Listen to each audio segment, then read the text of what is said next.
मुझे कल तुम्हारा जवाब चाहिए, कहकर समर घर से बाहर जा चुका था। शिवांगी में कुछ कहने सुनने की शक्ति नहीं रह गई थी। वह एकटक समर को जाते तब तक देखती रही जब तक उसकी गाड़ी आंखों से ओझल नहीं हो गई। उसने सपने में भी न सोचा था कि एक दिन वह इस स्थिति में होगी। समर ने उसे शादी का प्रस्ताव रखा था।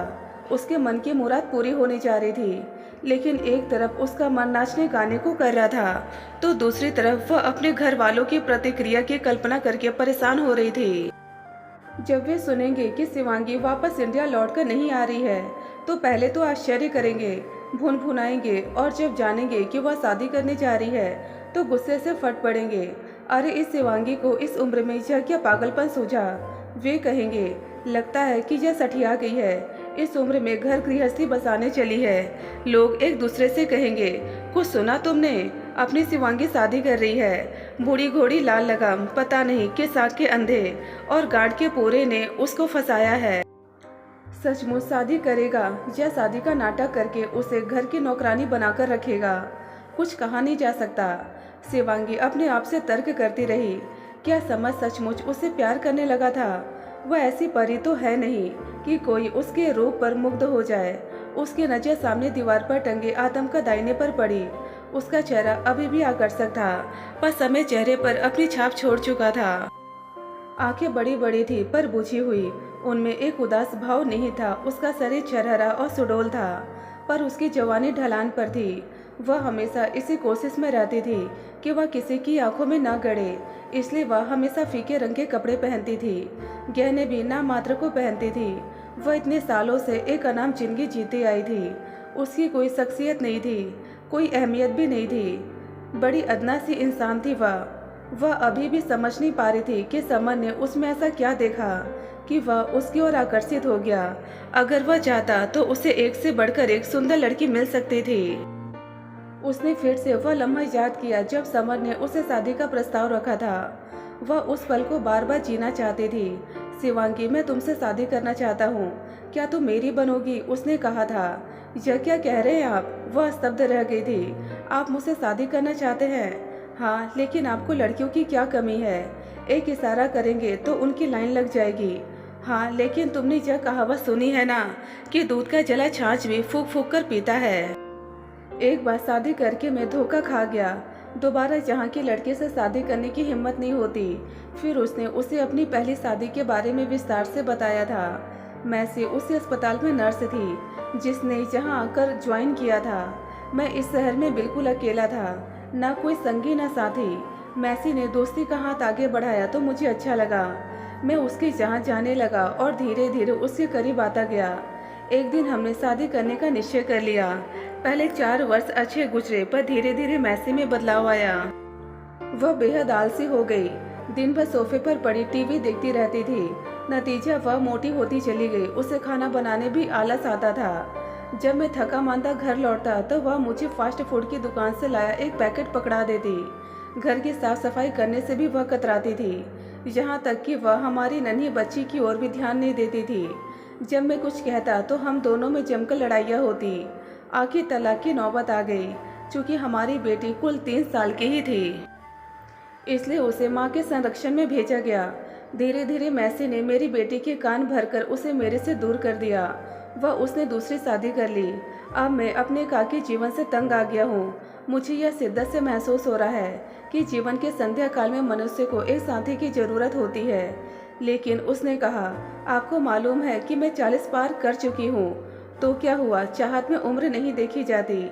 इस देश में तुम्हारी उम्र की औरतें अभी भी बन-ठन कर और चुस्त दुरुस्त रहती हैं और भरपूर जिंदगी जीती है। मैं तुम्हें सोचने के लिए 24 घंटे का समय देता हूँ। अभी मैं अस्पताल जा रहा हूँ, कल सुबह तक मुझे तुम्हारा जवाब चाहिए। समन ने मुस्कुराकर कहा। शिवांगी ने खिड़की के बाहर आंखें टिका दी। मन अतीत की गलियों में भटकने लगा। उसे अपना गांव याद आया, जहाँ उसका बचपन गुजरा था। घर में सम्मिलित परिवार की भीड़, सहेलियों के साथ धमा चौकड़ी मचाना, त्योहारों पर सजना धजना, वह दुनिया ही अलग थी। वे दिन बेफिक्री और मौज मस्ती के दिन थे। फिर अचानक उसकी शादी की बात चली और देखते ही देखते तय भी हो गई। घर में मेहमानों की गहमा गहमी थी। सारा वातावरण पकवानों की खुशबू और फूलों की महक से ओत-प्रोत था। द्वार पर बंधनवार सजे थे। अलड़ ज्योतियों का खिलखिलाहट गूंजने लगी। सखियाँ चुहल करने लगी। सब एक सपने जैसा लग रहा था। फेरे हो चुके थे। मृदंग की थाप और सहनाई की ऊंची आवाज के बीच शादी की पारंपरिक रस्में जोर शोर से हो रही थी। बात विदाई की होने लगी तो वर के पिता अनंत से शिवांगी के पिता की ओर मुड़े और बोले, श्रीमान जी, पहले जरा काम की बात की जाए। वे उन्हें एक और ले गए और बोले, हाँ, अब आप हमें वह रकम पकड़ाइए जो आपने देने का वादा किया था। नारायण सिंह मानो आसमान से गिरे। कौन सी रकम, मैं को समझा नहीं। वाह, आपकी याददाश्त तो बहुत कमजोर मालूम होती है। आपको याद नहीं, जब हम लोग सगाई के लिए आए थे तो आपने कहा था कि आप 4 लाख तक खर्च कर सकते हैं। ओह, अब समझा। श्रीमान जी, मैंने कहा था कि मैं बेटी की शादी में 4 लाख लगाऊंगा, क्योंकि इतने की मेरी हैसियत है। मैंने यह तो नहीं कहा था कि मैं यह रकम दहेज में दूंगा। बहुत खूब, अब हमें क्या मालूम कि आपका क्या मतलब था। हम तो यही समझ बैठे थे कि आप हमें 4 लाख वर दक्षिणा देने के लिए राजी हुए हैं, तभी तो हमने इस रिश्ते के लिए हामी भरी।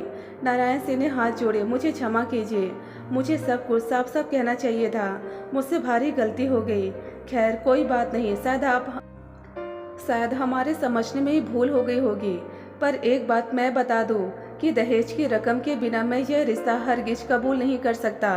मेरे डॉक्टर बेटे के लिए लोग 10-10 लाख देने को तैयार थे। वह तो मेरे बेटे को आपकी बेटी पसंद आ गई थी, इसलिए हमें मजबूरन यहाँ संबंध करना पड़ा। अब आप जल्द से जल्द पैसों का इंतजाम कीजिए। नारायण सिंह ने गिड़गिड़ाकर कहा, इतने रुपए देना मेरे लिए असंभव है। मैं ठहरा खेतीहर, इतनी रकम कहाँ से लाऊंगा। मुझ पर तरस खाइए, मैंने शादी में अपना सामर्थ्य से ज़्यादा खर्च किया है और पैसे जुटाना मेरे लिए बहुत कठिन होगा। अरे, जब सामर्थ्य नहीं थी तो अपनी हैसियत का रिश्ता ढूंढा होता। मेरे बेटे पर क्यों लात टपकाई।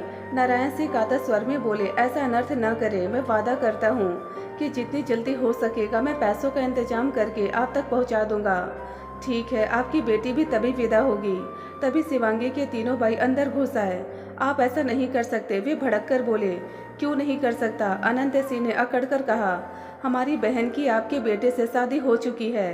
अब वह आपके घर की बहू है, आपकी अमानत है, तो हम कब इनकार कर रहे हैं। लेकिन इस समय दहेज की बात उठाकर आप क्यों बखेड़ा कर रहे हैं, बताइए तो। क्या आपको पता नहीं कि दहेज लेना कानूनन जुर्म है?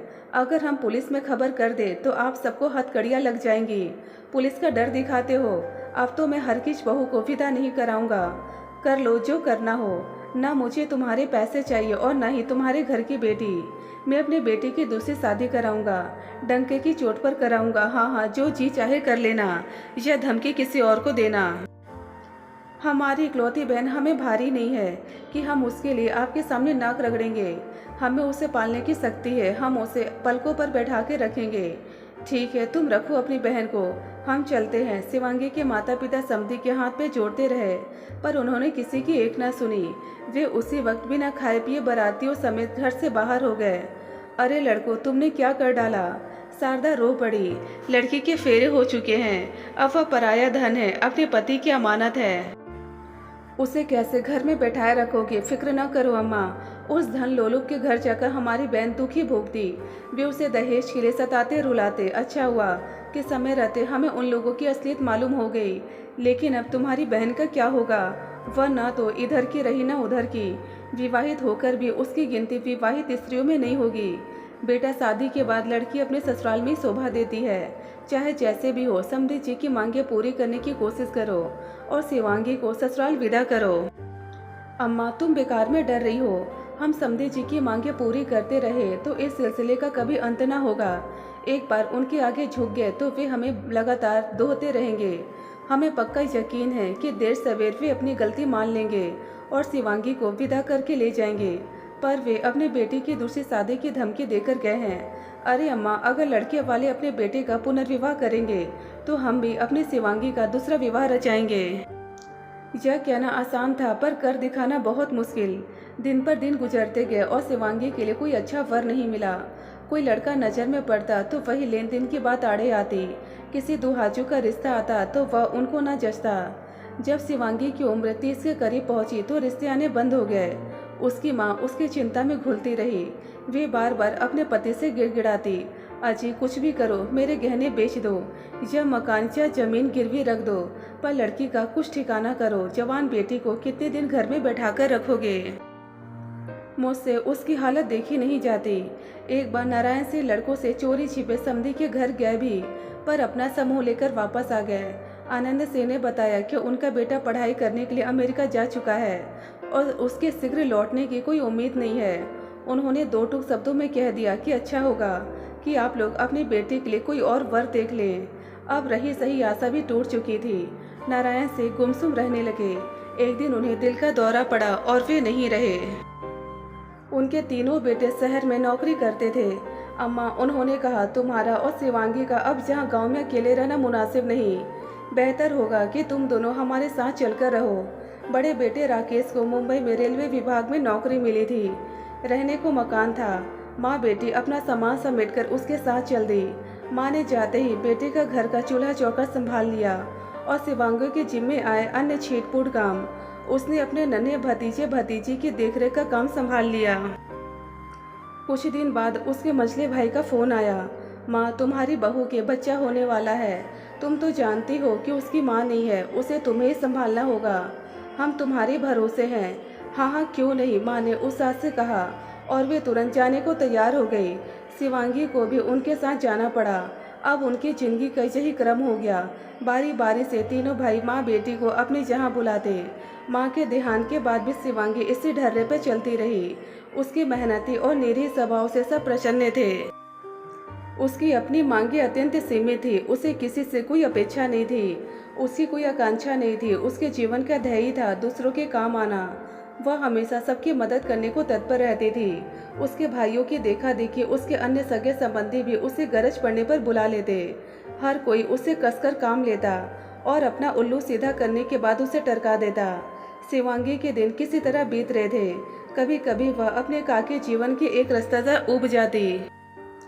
जब वह अपने हम उम्र स्त्रियों को अपनी गृहस्थी में रमी देखती, उन्हें अपने परिवार में मगन देखती, तो उसके कलेजे में एक हुक उठती। लोगों की भीड़ में वह अकेली थी। जब तब उसका मन अनायास ही भर जाता और जी करता कि वह फूट फूट कर रोए, पर उसके आंसू पोंछने वाला भी तो कोई न था। उसके ससुर की धन लोलुपता और उसके भाइयों की हठधर्मिता ने उसकी जिंदगी पर कुठाराघात किया था। अब वह एक बिना साहिल की नाव के मानिंद डूब उतरा रही थी, उद्देश्यहीन, गतिहीन। समर का प्रस्ताव सुनकर शिवांगी चौंक उठी। उसने तो सपने में भी नहीं सोचा था कि इस उम्र में कोई उसके सामने शादी का प्रस्ताव रखेगा। उसके सामने पूरा अतीत नाच उठा। जब दहेज की वजह से बारात दरवाजे से लौट गई थी, फिर शिवांगी के लिए कोई वर घर न मिला, तो अपनी माँ के साथ बारी बारी से तीनों भाइयों के पास रहकर नाव की तरह डूब उतरा रही थी। शिवांगी के बड़े भाई राकेश की बेटी सिंदूरा की शादी हो गई और वह अमेरिका के न्यू जर्सी शहर में जा बसी। जब वह गर्भवती हुई तो उसे शिवांगी की याद आई, तो वह अपने पापा से बोली, पापा आप किसी तरह बुआ जी को यहाँ भेज दो तो मेरी मुश्किल हल हो जाएगी। वे घर भी संभाल लेंगी और बच्चे को भी देख लेंगी। यहाँ के बारे में तो पता है ना आपको, बेबी सिटर और नौकरानियाँ 1 घंटे के हिसाब से चार्ज करती है। इससे हमारा तो दिवाला ही निकल जाएगा। हाँ हाँ, तुम्हारे लिए शिवांगी कभी मना नहीं करेगी, पर कुछ दिनों से वह गठिया के दर्द से परेशान है। अगर तुम लोग उसके लिए मेडिकल इंश्योरेंस करा लो तो अच्छा रहेगा। सुना है कि उस देश में बीमार पड़ने पर अस्पताल और डॉक्टरों के इलाज में बड़ा भारी खर्च होता है। हाँ हाँ क्यों नहीं, ये कौन सी बड़ी बात है। बुआ का बीमा करा लिया जाएगा, बस आप उन्हें जल्द से जल्द रवाना कर दे। शिवांगी अमेरिका के लिए रवाना हो गई। उसकी भतीजी उसे एयरपोर्ट पर लेने आई थी। बेटी तेरे देश में तो बड़ी ठंड है, शिवांगी ने ठिठुरते हुए कहा। मेरी तो कपकपी छूट रही है। सिंदूरा हंस पड़ी। अरे बुआ जी, अपना घर वातानुकूलित है, बाहर निकलो तो कार में हीटर लगा हुआ है। शॉपिंग मॉल में भी टेम्परेचर गर्म रखा जाता है, फिर सर्दी से क्यों घबराना। हाँ, एक बात का ख्याल रखना, बाहर कदम रखो तो बर्फ में पाँव फिसलने का डर रहता है, इसलिए जरा संभल कर रहना।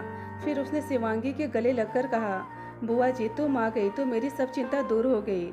अब तो मुझे वे सभी चीज़ें बनाकर खिलाना जिन्हें खाने के लिए मेरा मन ललचाता है। घर पहुँच के सिंदूरा ने कहा, बुआ आपका बिस्तर बेबी के रूम में लगा दिया है।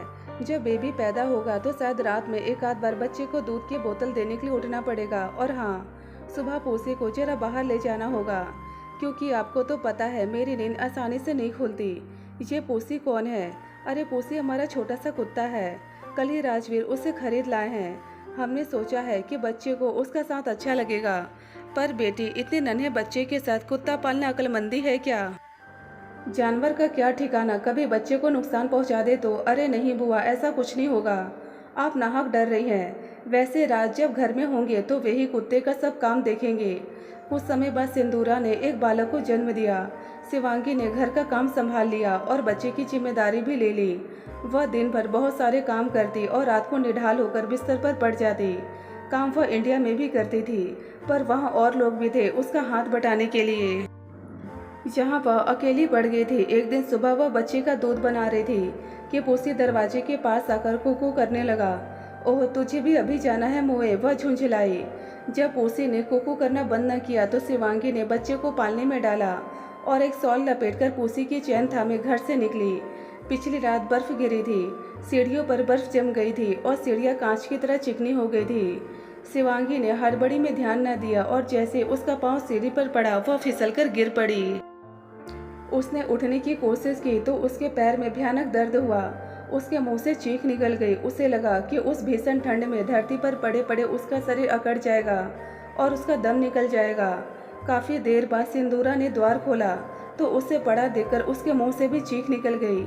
ये क्या हुआ बुआ, तुम कैसे गिर पड़ी? मैंने तुम्हें आगाह किया था ना कि बर्फ पर बहुत होशियारी से कदम रखना, वरना पैर फिसलने का डर रहता है। अब मैं जानकर तो नहीं गिरी, उसने कराहकर कहा। जल्दबाजी में पांव फिसल गया। सिंदूरा व उसका पति उसे अस्पताल ले गए। डॉक्टर ने शिवांगी की जांच करके बताया कि इनका टखना टूट गया है, ऑपरेशन करना होगा और हड्डी बैठानी होगी और इसमें $10,000 का खर्चा आएगा। 10,000 सुनकर शिवांगी की सांस रुकने लगी। सिंदूरा, तूने मेरा मेडिकल बीमा करा लिया था ना? मैंने रात से कह तो दिया था। क्यों जी, अपने बुआ जी का बीमा करा लिया था ना? ओहो, ये बात तो मेरे ध्यान से बिल्कुल उतर गई। सिंदूरा अपने हाथ मलने लगी। ये आपने बड़ी गलती की। अब इतने सारे पैसे कहाँ से आएंगे? वे इधर उधर फ़ोन घुमाते रहे। आखिर उन्हें एक डॉक्टर मिल गया जो शिवांगी का ऑपरेशन $3,000 में करने को तैयार हो गया। प्लास्टर उतरने वाले दिन सिंदूरा अपनी बुआ को अस्पताल ले गई। प्लास्टर उतारने के बाद जब शिवांगी ने पहला कदम उठाया तो देखा कि उसका टूटा हुआ पैर सीधा नहीं पड़ रहा था। उसके पैर डगमगाए और वह कुर्सी में गिर पड़ी। हाय, ये क्या हो गया? उसके मुंह से निकला। डॉक्टर ने पैर की जांच की और बोले, लगता है पैर सेट करने में जरा गलती हो गई।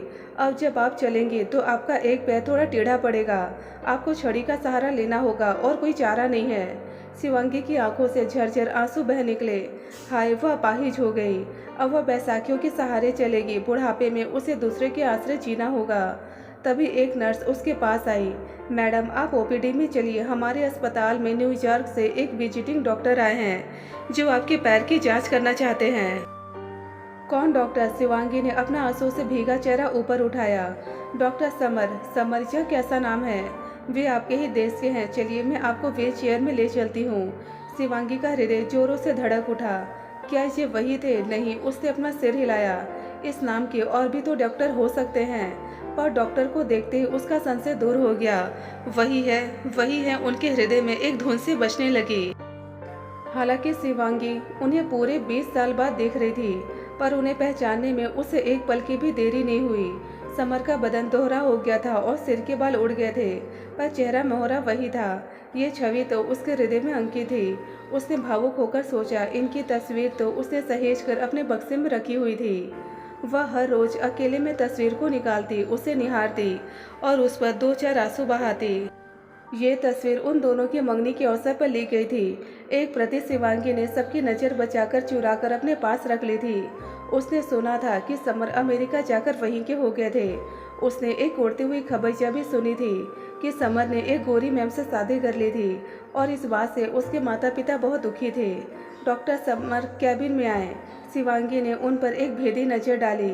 क्या उन्होंने उसे पहचान लिया था? शायद नहीं। उन्होंने उसका पैर जांचा। आपका ऑपरेशन सही तरीके से नहीं किया गया है, इसलिए आपकी चाल टेढ़ी हो गई है। दोबारा हड्डी तोड़कर फिर से जोड़नी पड़ेगी। ओह, इसमें तो भारी खर्च आएगा। शिवांगी चिंतित हो उठी। डॉक्टर, हमारे पास इतने पैसे नहीं है। सिंदूरा बोल उठी। हम सोच रहे हैं कि इन्हें वापस इंडिया भेज दें, वहाँ पर इनका इलाज हो जाएगा। पैसे की आप चिंता न करें, समर ने कहा। मैं इनका इलाज अपने क्लिनिक में करा दूंगा। एक भारतीय होने के नाते हमें परदेश में एक दूसरे की मदद तो करनी ही चाहिए। ओह डॉक्टर साहब, आपने हमें उबार लिया, सिंदूरा बोली। मैं कल न्यूयॉर्क वापस जा रहा हूँ। आप कहें तो इन्हें साथ ले जाऊँगा। ऑपरेशन के बाद इन्हें थोड़ा आराम की ज़रूरत है, फिर ये इंडिया जा सकती हैं। ऑपरेशन होने के बाद समर ने पूछा, अब आप क्या करना चाहेंगी? न्यू जर्सी अपनी भतीजी के पास रहेंगी या और कहाँ जाऊँगी? मेरा तो और कोई ठोर नहीं है, शिवांगी ने कहा। मेरा एक सुझाव है, यदि अन्यथा ना समझे तो आप कुछ दिन मेरे यहाँ रह सकती हैं। आपके यहाँ शिवांगी चौंक पड़ी। लेकिन आपकी पत्नी, आपका परिवार? समर हंस दिया। मैं अकेला हूँ, विश्वास कीजिए, मुझे आपके रहने से कोई दिक्कत नहीं होगी, बल्कि इसमें मेरा भी एक स्वार्थ है। मैं कभी कभी अपने देश का खाना खाने को तरस जाता हूँ। हो सके तो मेरे लिए एक आध डिश बना दिया करिए। और कॉफ़ी का तो मैं बहुत ही शौकीन हूँ, दिन में 5-6 प्याले पीता हूँ। आप बना दिया करेंगी ना? वह हंस पड़ी। वह उसके ढेरों सवाल करना चाहती थी। वह अकेला क्यों था? उसकी बीवी कहाँ थी? लेकिन वह अभी उसके लिए नितांत अजनबी थी, इसलिए उसने चुप्पी साध ली। समर के घर पर आकर उसे ऐसा लगा था कि वो अपने मुकाम पर पहुंच गई है। उसे एक फिल्मी गाना याद आया, जिंदगी के सफ़र में गुजर जाते हैं जो मुकाम, वो फिर नहीं आते। 2 माह में ही वह ठीक होकर चलने लगी। इतने दिन में समर के घर का चप्पा चप्पा उसका हो गया। उसने बड़ी जतन से उसे ठीक कर दिया। वह डॉक्टर का एहसान सेवा से चुकाना चाहती थी। उधर समर की बात ने उसे अंदर तक हिला दिया। लेकिन शिवांगी ने सोचा, आज उसके जीवन में ये अनहोनी घटी थी। उसका गुजरा हुआ मुकाम फिर लौट आया था।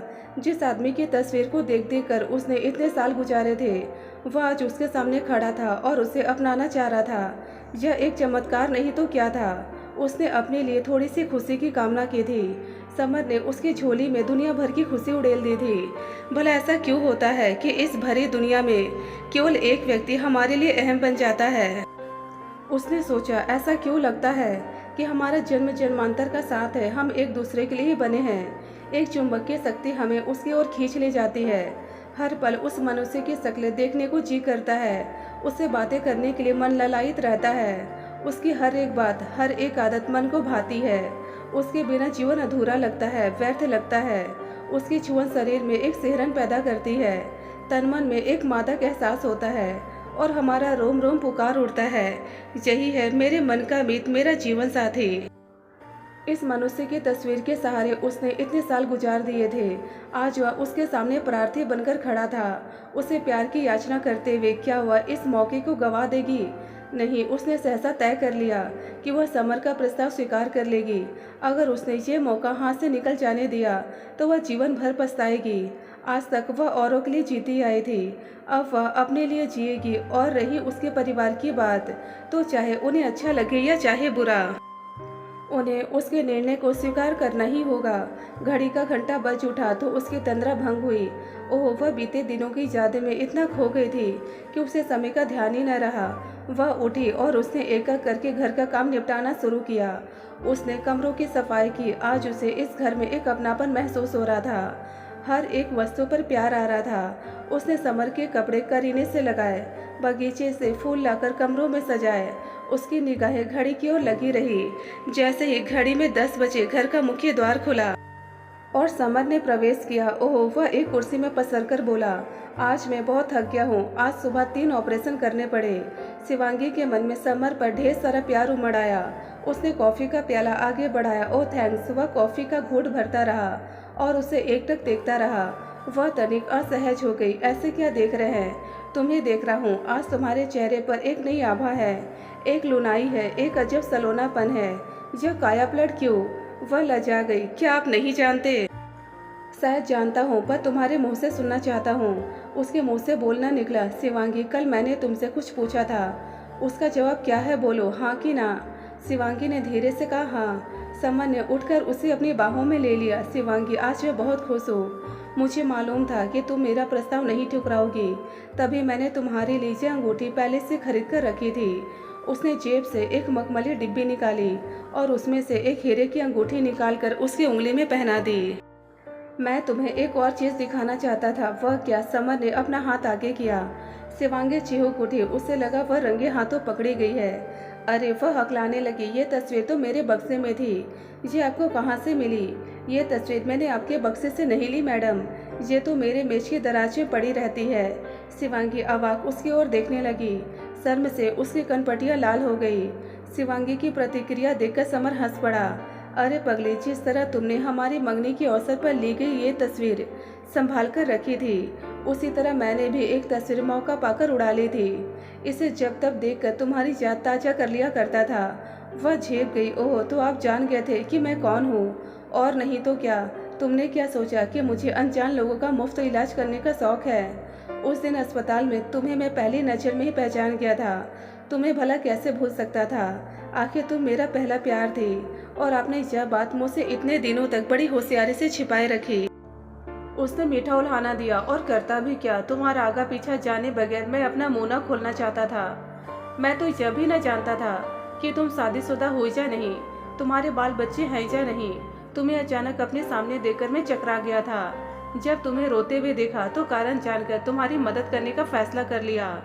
जब हमारी बातों के दौरान यह पता चला कि तुम्हारी शादी नहीं हुई है और न ही तुम्हारे जीवन में कोई पुरुष आया है, तो मैंने तुम्हें अपना बनाने का निश्चय कर लिया। मेरा तुम्हें अपने घर बुलाने का भी यही मकसद था। मैं तुम्हारा मन टटोलना चाहता था। मैं चाहता था कि हम दोनों में नज़दीकियाँ बढ़े, हम एक दूसरे को जाने और परखें। और जब मैंने जान लिया कि तुम्हारे मन में मेरे प्रति कोई करवाहट नहीं है, कोई मनमुटाव नहीं है, तो मेरी हिम्मत बढ़ी। मैंने तुमसे शादी करने की ठान ली। शिवांगी की आंखों से आंसू की झड़ी लग गई। इतने बड़े संयोग की वह कल्पना भी नहीं कर सकती थी। समर ने उसे बाहों में भींच लिया। एक बार भारी गलती की कि अपने पिता का विरोध न कर तुम्हें खो दिया। शादी के बाद घर पहुंचकर मैंने अपने पिता से बहुत बहस की, पर वे यही कहते रहे कि उन्होंने मेरी पढ़ाई पर अपनी सारी जमा पूंजी लगा दी है और ये रकम वे कन्या पक्ष से वसूल करके ही रहेंगे। मैंने भी गुस्से से भरकर अमेरिका जाने की ठान ली, जहाँ से ढेर सारे डॉलर कमाकर अपने पिता को भेज सकूं और उनकी धन लोलुपता को शांत कर सकूं। उसके बाद मेसी मेरे जीवन में आई और मैंने तुम्हें भुला देना चाहा। मैं मानता हूँ कि मैंने तुम्हारे साथ बड़ा न्याय किया। अब मैं तुमसे शादी करके इसका प्रतिकार करना चाहता हूँ। शिवांगी, क्या तुम्हें ऐसा नहीं लगता कि हम दोनों का मिलन स्वयं भावी था?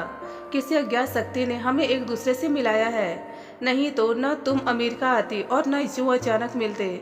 उसने शिवांगी के आंसू पोंछे। यह समय इन आंसुओं का नहीं है, यह हमारी नई जिंदगी की शुरुआत है शिवांगी। अभी भी कुछ नहीं बिगड़ा है। जो कुछ बीत गया उसे भुला दो और भावी जीवन की सोचो। हमें एक दूसरे का साथ मिला तो हम बाकी जिंदगी हंसते खेलते गुजार देंगे। कल हम अपनी शादी के लिए रजिस्टर ऑफिस जाएंगे, ठीक है? फिर भी शादी के लिए हमें 2-4 चीज़ों की ज़रूरत तो पड़ेगी ही, मसलन नई साड़ी, मंगलसूत्र वगैरह। मंगलसूत्र मेरे पास है। अरे वाह, कैसे? मैं आपका दिया हुआ यह मंगलसूत्र हमेशा अपने गले में पहने रहती हूँ। यह 20 साल से एक कवच की तरह मेरे गले में पड़ा हुआ है। सच? समर हंस पड़ा।